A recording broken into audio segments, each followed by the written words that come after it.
In this day and age, we're asking ever-evolving questions about how do we relate to difference. And no piece in Shakespeare, possibly in the English language, has really addressed this question head-on. How do we address difference in the way that The Merchant of Venice does? It's examining how are all of us complicit in the creation of one person's anger, of one person's feeling of injustice.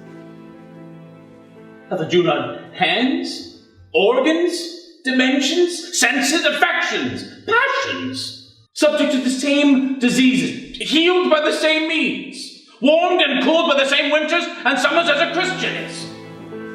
I really love specifically Trevor's way of taking text that can be hard to unpack and kind of physicalizing it, making it something that anybody can relate to, or putting it into music or into gesture, sort of more universal things. Our interpretation of The Merchant of Venice is the story of a monster made, not born.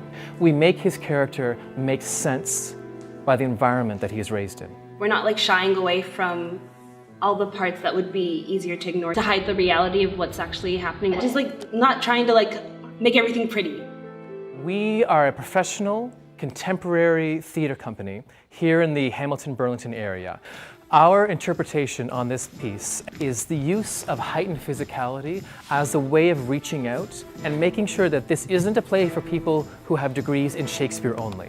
So that anyone who has never picked up Shakespeare in their lives can sit in front of the production, understand, and not only appreciate in this kind of, far away academic sense, but actually enjoy themselves watching the production.